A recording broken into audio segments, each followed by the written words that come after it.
दोस्तों, हिंदू धर्म में सुहागिन महिलाओं के जीवन में सिंदूर का एक खास महत्व है। अक्सर आपने हिंदू धर्म की सभी शादीशुदा महिलाओं को सिंदूर लगाते हुए अवश्य देखा होगा। हिंदू धर्म में मान्यताओं के अनुसार सिंदूर को सुहागिन महिलाओं के सुहाग का प्रतीक माना जाता है। विवाह के समय भी सिंदूर की विधि का एक बहुत ही खास महत्व है। इसके बाद ही विवाह की विधि को संपूर्ण माना जाता है और एक बार विवाह हो जाने के सभी सुहागिन महिलाओं का सिंदूर लगाना जरूरी होता है। दोस्तों, हालांकि बदलते ज़माने में कई लोग इसे रूढ़िवादिता मानने लगे हैं और आजकल कई लड़कियां को शादी हो जाने के बाद भी बिना सिंदूर के आपने देखा होगा। लेकिन आपको जानकर हैरानी होगी कि हिंदू धर्म में बनाए गए इन परंपराओं के केवल धार्मिक महत्व नहीं बल्कि इसके संदर्भ में कई वैज्ञानिक महत्व भी बताए गए हैं। दोस्तों, जो महिला सिंदूर लगाने का पालन अगर नहीं करती है तो ऐसी महिलाओं के पति को भी कभी भी धन्य तथा मान सम्मान की प्राप्ति नहीं होती। ऐसी महिलाओं के पति हमेशा बीमारियों से ग्रस्त रहते हैं। ऐसे में हम जानते हैं सिंदूर लगाने के नियम जो हर सुहागिन महिलाओं को जानना चाहिए। दोस्तों, लेकिन आगे बढ़ने से पहले हमारे चैनल को सब्सक्राइब करके बेल आइकन और वीडियो को लाइक करके सच्ची श्रद्धा से कमेंट बॉक्स में जय माता पार्वती जरूर लिख दीजिएगा। एक शादीशुदा महिलाओं को सिंदूर सदैव अपने पैसों से खरीद कर लाना चाहिए। किसी अन्य के पैसों से खरीदा गया सिंदूर अपने माथे पर नहीं लगाना चाहिए। इसलिए सिंदूर हमेशा अपने पैसों से ही खरीद कर लाना चाहिए। दोस्तों, नंबर 2, चाहे कितनी ही बड़ी मजबूरी क्यों ना हो लेकिन शादीशुदा महिला को किसी दूसरी महिला का सिंदूर अपनी मांग में भरने से बचना चाहिए। किसी दूसरी महिला का सिंदूर मांग में भरने से बहुत ही अशुभ माना जाता है। ऐसा करने वाली महिलाओं के पति को धन संबंधी परेशानियों का सामना करना पड़ता है। पति का काम धंधा सब चौपट हो जाता है। ऐसा करने से दिन प्रतिदिन उनकी आयु घटती जाती है। दोस्तों, नंबर 3, सुहागिन महिलाओं को किसी मंदिर से तथा माता रानी की चौकी से उपहार में मिले सिंदूर को अवश्य लेना चाहिए, क्योंकि शास्त्रों में माता रानी के चरणों से मिला सिंदूर बहुत ही शुभ और पवित्र माना जाता है। इसमें साक्षात माता रानी का आशीर्वाद मिला हुआ होता है, जिससे आपके पति पर कभी संकट नहीं आते। इस सिंदूर को आप अपनी मांग में अवश्य लगाएं। इससे पति की आयु बढ़ेगी, धन वृद्धि होगी, घर में परिवार में प्रेम बना रहेगा। दोस्तों, नंबर 4, सिंदूर को कभी भी किसी के सामने नहीं लगाना चाहिए। जब आप सिंदूर को किसी के सामने लगाते हैं तो आपके पति को नज़र लग सकती है और आपका प्यार कम हो सकता है। किसी के सामने सिंदूर लगाने से आपके रिश्ते को भी नज़र लग सकती है और आपके पति का प्यार आपके लिए कम हो सकता है। ऐसे में अगर आपको किसी के सामने सिंदूर लगाना पड़े तो अपने सर पर पल्लू जरूर रख ले। दोस्तों, नंबर 5, कभी भी महिला को बिना नहाए अपने माथे पर सिंदूर नहीं लगाना चाहिए। सबसे पहले महिला नहा ले और अपने मांग में सिंदूर भर ले, फिर उसके बाद घर की पूजा पाठ करे। सिंदूर लगाते समय सदैव आप अपने पति की लंबी आयु के लिए उनकी सफलता के बारे में ही सोचें। इससे आपका भाग्य और भी अति प्रबल और शक्तिशाली बनता है। और मांग में सिंदूर लगाते समय माता पार्वती का ध्यान अवश्य कर ले, क्योंकि अखंड सौभाग्यवती का वरदान माता पार्वती से ही प्राप्त होता है।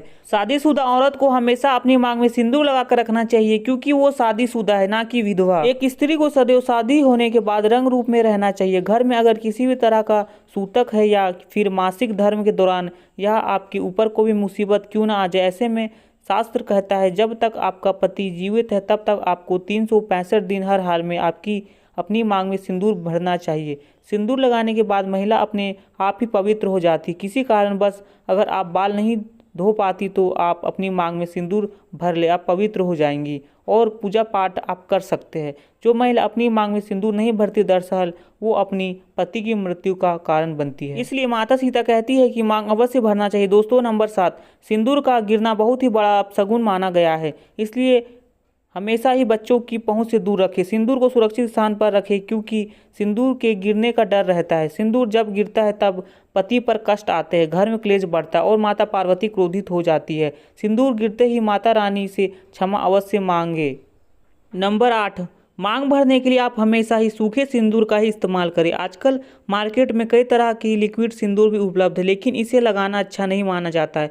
शास्त्रों के अनुसार अगर माथे पर सिंदूर दृढ़ता तथा नाक पर सिंदूर गिरता है तो इसका मतलब है आपके पति आपसे बहुत प्रेम करता है। दोस्तों, नंबर 9, अगर गलती से आपसे सिंदूर नीचे गिर जाता है तो इसे इकट्ठा करके नाली या सिंक में कभी ना फेंकिए। इससे माता पार्वती नाराज हो जाती है। आपको सबसे पहले पार्वती माँ से क्षमा मांग लेना है, फिर इस सिंदूर को किसी पेड़ के नीचे रख देना है, क्योंकि सिंदूर में पार्वती का वास होता है। दोस्तों, नंबर 10, अगर आपसे सूखा सिंदूर सही तरीके से नहीं लगता तो आप अपने उंगली यानी माचिस की तीली को लेकर थोड़ा सा गीला करके सिंदूर में टच करके आप माथे पर लगा सकते हैं। इससे सिंदूर नहीं गिरेगा और ना ही आपके चेहरे पर फैलेगा। लेकिन याद रहे, सिंदूर आप जितना ज़्यादा हो सके तो सूखा ही लगाए। दोस्तों नंबर 11, शास्त्रों के अनुसार जो भी स्त्री अपनी मांग में सिंदूर को अपने बालों के पीछे छिपा लेती है तो उसके पति को समाज में मान सम्मान नहीं मिल पाता। जिस ऊंचाई को छूना चाहते वहां तक पहुंच नहीं पाते और हमेशा असफल ही रहते हैं। समाज में तथा रिश्तेदारों के बीच में वह हमेशा छुप जाते हैं। इसलिए सिंदूर आप जितना लंबा लगाएंगे और आगे की तरफ माथे पर लगाएंगे तो आपके पति का भाग उतना ही अच्छा, प्रबल, दावेदार होगा। क्योंकि दोस्तों सिंदूर छुपाने से माता पार्वती का घोर अपमान माना जाता है। इसलिए कम से कम थोड़ा सा सिंदूर आगे माथे की ओर अवश्य लगा ले दोस्तों, क्योंकि माथे पर सिंदूर लगाने से इस तरह की शक्तियाँ जागृत होती है तथा ब्लड सर्कुलेशन कंट्रोल में रहता है। सिंदूर लगाने से इस तरह की खूबसूरती में 4 चांद लग जाते हैं, उसकी खूबसूरती में निखार बढ़ जाता है। ऐसी स्त्रियां बिना मेकअप श्रृंगार के भी किसी अप्सरा से कम नहीं लगती। दोस्तों नंबर 12, शास्त्रों में यह स्पष्ट बताया गया है कि महिलाओं को सदैव नाक की सीध पर ही माथे पर सिंदूर लगाना चाहिए। लेकिन कभी कभी महिलाएं गलती कर देती है। अक्सर महिलाएं टेढ़ी मांग निकालती है और उस जगह पर सिंदूर लगा देती है। क्या आप जानते हैं शास्त्रों में ऐसा करना बहुत ही अपशगुन माना गया है। ऐसा करने से आपको आपके पति से दूर कर देता है। दोस्तों नंबर 13, कन्याएं इस बात का जरूर ध्यान रखें कि जो विवाह के समय उन्हें मांग में सिंदूर लगाया जाता है बस उन्हीं सिंदूर को उन्हें हमेशा संभाल कर रखना चाहिए। जब भी विशेष कार्य या कोई विशेष पूजा आपके घर में हो तो उस समय थोड़ा सिंदूर आप जरूर लगाएं। इससे विवाह के समय जो आपको विशेष आशीर्वाद मिलता है वह हमेशा आपके कार्यों में आपको सफलता दिलाता है, आपके परिवार में खुशियाँ और सुख समृद्धि बनाए रखता है। दोस्तों नंबर 14, सिंदूर की डिबिया में आपको हमेशा 1 रुपये का सिक्का जरूर रखना चाहिए या चांदी का सिक्का भी आप रख सकते हैं। बहुत ही शुभ और पवित्र माना जाता है। ऐसा करने से आपको माता पार्वती का आशीर्वाद मिलता है तथा घर में माता लक्ष्मी का वास होता है। दोस्तों नंबर 15, कई महिलाएं ब्यूटी पार्लर जाती है और वहाँ पर महिला या कोई भी काम करने वाली होती है वो खुद आपको सिंदूर लगा देती है। लेकिन ऐसा करना अशुभ माना गया। ऐसे में आप उन कर्मचारियों को जानते भी नहीं है, उनका आचार व्यवहार आपको नहीं पता, फिर भी आप उन्हें सिंदूर लगाने के लिए बोल देती है। तो ऐसा करना आपके लिए बहुत ही अशुभ होता है और आपको पति का भाग्य दुर्भाग्य में बदल जाता है। दोस्तों आपको ऐसा बिल्कुल नहीं करना है। दोस्तों घर में अगर आपके पति से बनती नहीं है या घर में लड़ाई झगड़े तथा परेशानी, ग्रह क्लेश बना रहता है तो इस दोष को दूर करने के लिए आप सरसों के तेल में थोड़ा सा सिंदूर मिलाकर अपने घर के मुख्य द्वार पर स्वास्तिक या फिर उनका चीनी बनाइए। इससे आपके पति का प्यार आपके मिल जाएगा और आपके जीवन हमेशा कलेश इत्यादि का माहौल दूर रहता है। दोस्तों अगर आप ऑफिस में काम करने वाली महिला है या आप किसी कारण से रोज़ अपनी मांग सिंदूर नहीं लगा सकती तो कम से कम जो आप त्यौहार, करवा चौथ, नवरात्रि, सावन का महीना, हरियाली तीज, वट सावित्री व्रत जैसे पर्व पर मांग अवश्य भरना चाहिए तथा शादी की सालगिरह पर मांग जरूर भरना चाहिए। ऐसे में अगर आप किसी पूजा पाठ में बैठे तो अपनी मांग को सूना ना रखें। मांग में सिंदूर होना सौभाग्य की निशानी है। आपके पति की आयु लंबी होती है और पति पत्नी में प्रेम बना रहता है। पूजा पाठ में सिंदूर लगाने से उसका फल आपको कई गुना प्राप्त होता है। दोस्तों अगर आप कभी कामाख्या मंदिर जाए तो वहाँ से आप सिंदूर अवश्य लेकर आए, क्योंकि कामाख्या माता के दौर का सिंदूर माथे पर लगाना बहुत ही शुभ और मंगलकारी माना जाता है।